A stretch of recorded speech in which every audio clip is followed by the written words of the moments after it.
ಸ್ನೇಹಿತರೆ, ಮಾತಾಡೋದಕ್ಕೆ ಏನು ಉಳಿದಿಲ್ಲ. DK boss, take a bow and hats off to you. ಈ ಲೆವೆಲ್ಗೆ ಸೋಲ್ಬಹುದು ಅಂತ ತೋರಿಸ್ಕೊಟ್ಟಂತಹ ಏಕೈಕ ಟೀಮ್ ಅಂತಂದ್ರೆ ನಮ್ಮ RCB ಮಾತ್ರ ಅನ್ಸುತ್ತೆ. ಮ್ಯಾಕ್ಸ್ವೆಲ್ ತೆಗೆದ್ರು ಅಷ್ಟೇ, ಸಿರಾಜ್ ತೆಗೆದು ವೈಶಾಖ್ ಹಾಕೊಂಡ್ರು ಅಷ್ಟೇ. RCB ಇನ್ 10 ವರ್ಷ ಆಡಿದ್ರು ಕೂಡ ಕಪ್ಪನ್ನ ಗೆಲ್ಲಲ್ಲ. 288 ಟಾರ್ಗೆಟ್ ಅಂದಾಗ್ಲೇ RCB ಗೆಲ್ಲುತ್ತೆ ಅಂತ ಯಾವ ಮುಟ್ಟಾಳನು ಅಂದ್ಕೊಂಡಿರಲ್ಲ. ಬಟ್ ಸಾರಿ ಡಿಕೆ ಬಾಸ್, ನಮ್ಮ ಬ್ಯಾಟ್ಸ್ಮನ್ ಗಳಿಗೆ ಯಾರಿಗೂ ಕೂಡ ಆ ಯೋಗ್ಯತೆ ಇರಲಿಲ್ಲ. Sorry Kohli, you guys deserve a better team. ನಮ್ಮ RCB ಪೇಜಲ್ಲಿ ಒಂದು ಅದ್ಭುತವಾದ ಪೋಸ್ಟ್ ಬರುತ್ತೆ ರೀ. ಲಿಟಲ್ ಲಕ್ ಅಂತೆ. ಅಲ್ಲ ಮರೆ, ನಾಯಿಗೆ ಹೊಡೆದಾಗ ಹೊಡೆಸ್ಕೊಂಡು ಅದನ್ನ ಚೇಸ್ ಮಾಡಿ ಇಷ್ಟು ರನ್ ಆಗಿರೋದು, ಅದನ್ನೇನೋ ಪ್ರೌಡ್ ಮೂಮೆಂಟ್ ತರ ಹಾಕೊಳ್ತಿರಲ್ಲ. ಏನ್ ಹೇಳ್ಬೇಕು ನಿಮ್ ಜನ್ಮಕ್ಕೆ? 16 ಸೀಸನ್ ಆಯ್ತ್ರಿ, ಇನ್ನೂ ಲಕ್ ಲಕ್ ಅನ್ಕೊಂಡೆ ಫ್ಯಾನ್ಸ್ನೆಲ್ಲ ಮಂಗ ಮಾಡ್ತಾ ಇದೀರಲ್ಲ. ನಮಸ್ಕಾರ ಸ್ನೇಹಿತರೆ, ನ್ಯಾಷನಲ್ ಟಿವಿ ಅರ್ಪಿಸುವ IPL ಸೆಗ್ಮೆಂಟ್ಗೆ ಸ್ವಾಗತ. ನಾನು ಸುಜಯ್ ರಾಜ್. ಸ್ನೇಹಿತರೆ, ಮಾತಾಡೋದಕ್ಕೆ ಏನೂ ಉಳಿದಿಲ್ಲ. RCB ಟೀಮ್ ಅವರು ಮಾತಾಡೋದಕ್ಕೆ ಇನ್ನೇನೂ ಉಳಿಸಿಲ್ಲ. But DK boss, take a bow and hats off to you. ನಿಮ್ಮ ಬಗ್ಗೆ ಮಾತಾಡೋದಕ್ಕೆ ನನಗೆ ಪದಗಳೇ ಬರ್ತಾ ಇಲ್ಲ. ಇನ್ನು RCB ಟೀಮ್ ಬಗ್ಗೆ ಮಾತಾಡೋಷ್ಟು ದೊಡ್ಡವನು ನಾನಲ್ಲ. ನಮ್ಮ ಟೀಮು, ನಮ್ಮ ಮ್ಯಾನೇಜ್ಮೆಂಟು ಇವರೆಲ್ಲ ಗೆಲ್ಲೋ ಇದ್ದಾರೆ ಬಿಡಿ, ನಮ್ಮ ಕೈಗಂತೂ ಎಟ್ಕಲ್ಲ. ಬಹುಶಃ ಹೋಮ್ ಗ್ರೌಂಡ್ ನಲ್ಲಿ ಈ ಲೆವೆಲ್ಗೆ ಸೋಲ್ಬಹುದು ಅಂತ ತೋರಿಸ್ಕೊಟ್ಟಂತಹ ಏಕೈಕ ಟೀಮ್ ಅಂತಂದ್ರೆ ನಮ್ಮ RCB ಮಾತ್ರ ಅನ್ಸುತ್ತೆ. ಇದು ಕೂಡ ಒಂದು ರೆಕಾರ್ಡೇನೆ.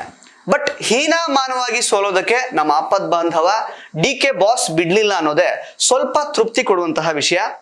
ಇದು ಬಿಟ್ರೆ ಮ್ಯಾಕ್ಸ್ವೆಲ್ ತೆಗೆದ್ರು ಅಷ್ಟೇ, ಸಿರಾಜ್ ತೆಗೆದು ವೈಶಾಖ್ ಹಾಕೊಂಡ್ರು ಅಷ್ಟೇ, ನಮ್ಮ ಹಣೆ ಬರಹ ಬದಲಾಗಲ್ಲ. RCB ಇನ್ 10 ವರ್ಷ ಆಡಿದ್ರು ಕೂಡ ಕಪ್ಪನ್ನ ಗೆಲ್ಲಲ್ಲ. ಅಬ್ಬಬ್ಬಬ್ಬಬ್ಬಬ್ಬ, ಒಬ್ಬೊಬ್ಬ ಬೌಲರು ಒಂದೊಂದು ಮುತ್ತು ಕಣ್ರಿ. ಅಂಡ್ ಅಫ್ಕೋರ್ಸ್ 288 ಟಾರ್ಗೆಟ್ ಅಂದಾಗ್ಲೇ RCB ಗೆಲ್ಲುತ್ತೆ ಅಂತ ಯಾವ ಮುಟ್ಟಾಳನು ಅಂದ್ಕೊಂಡಿರಲ್ಲ.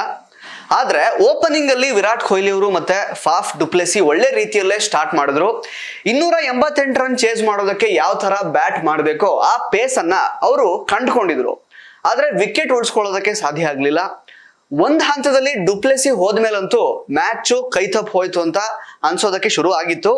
ಆಗ ನಮ್ಮ ಆಪತ್ ಬಾಂಧವ ಡಿಕೆ ಬಾಸ್ ಬಂದು ಅಸಾಧ್ಯ ಅನ್ಸಿದ್ದನ್ನ ಮೋಸ್ಟ್ಲಿ ಸಾಧ್ಯ ಮಾಡ್ಬಿಡ್ತಾರೇನೋ ಅನ್ನುವಂತಹ ಹಿಂಟ್ ಅನ್ನ ಕೊಟ್ರು. ಆದ್ರೆ ನಮ್ಮ ಬೌಲರ್ಗಳು ಹೊಡ್ಸ್ಕೊಂಡಿರೋ ರೇಂಜ್ಗೆ ಪಾಪ ಡಿಕೆ ಬಾಸ್ ತರನೇ ಇನ್ನೊಬ್ಬ ವ್ಯಕ್ತಿ ಆಪೋಸಿಟ್ ಕ್ರೀಸ್ ನಲ್ಲಿ ನಿಂತಿದ್ರೆ ಈ ಒಂದು ಟಾರ್ಗೆಟ್ ನ ಚೇಸ್ ಮಾಡ್ಬೋದಿತ್ತೇನೋ. ಬಟ್ ಸಾರಿ ಡಿಕೆ ಬಾಸ್, ನಮ್ಮ ಬ್ಯಾಟ್ಸ್ಮನ್ ಗಳಿಗೆ ಯಾರಿಗೂ ಕೂಡ ಆ ಯೋಗ್ಯತೆ ಇರಲಿಲ್ಲ. Sorry DK, sorry Kohli, you guys deserve a better team. Especially bowling ಟೈಮಲ್ಲಿ ಟ್ರಾವಿಸ್ ಹೆಡ್ಡು, ಕ್ಲಾಸೇನು, ಮರಕ್ರಮ್ಮು, ಕೊನೆಯಲ್ಲಿ ಸಮದ್ ಹೊಡಿತಾ ಇದ್ದ ರೇಂಜ್ಗೆ ಕೊಹ್ಲಿ ಮುಖ ಬಾಡ್ ಹೋಗಿದ್ ನೋಡಿ ಸಿಕ್ಕಾಬಟ್ಟೆ ಬೇಜಾರಾಯ್ತು. 12 ವೈಡು, 2 ನೋ ಬಾಲು, 2 LB. ಅಬ್ಬಬ್ಬಬ್ಬಬ್ಬ, RCB ಬೌಲಿಂಗ್ ನೋಡಿ ಜೀವನ ಪಾವನ ಆಗೋಯ್ತು ಕಣ್ರಿ. ಮಾತೆತ್ತಿದ್ರೆ ನಮ್ದು ಆ ರೆಕಾರ್ಡು ಈ ರೆಕಾರ್ಡು ಅಂತ ಹೇಳ್ತಿರ್ತಿರಲ್ಲ, ತಗೊಳ್ಳಿ. ಈಗ ಯಾವ್ದಾದ್ರು ಟೀಮ್ ವಿರುದ್ಧ ಹೈಯೆಸ್ಟ್ ರನ್ ಬಂದಿದ್ದು ಕೂಡ ನಮ್ಮ RCB ಮೇಲೇನೆ.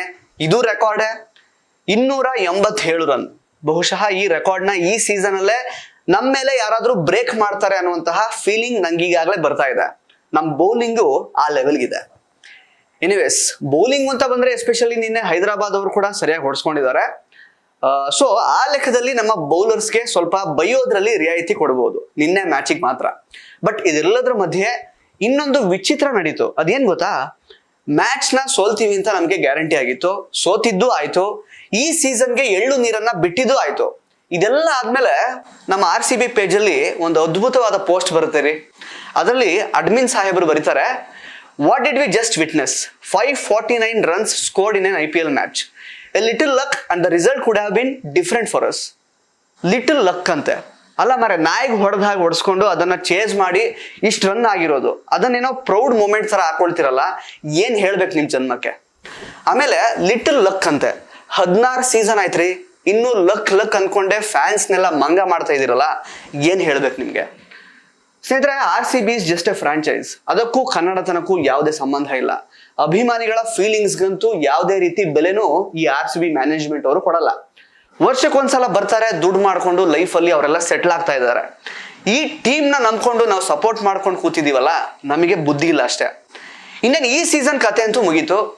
ಈ ವಿಡಿಯೋಗೆ ಇನ್ನೂ ಪಾಸಿಟಿವ್ ಆಗಿ next time better luck, next time cup ನಮ್ದೆ ಅಂತ ಯಾರಾದ್ರೂ ಇನ್ನೂ ಕಾಮೆಂಟ್ ಮಾಡೋರಿದ್ರೆ ನಿಮ್ಗೊಂದು ಹ್ಯಾಟ್ಸ್ ಆಫ್. ಧನ್ಯವಾದ.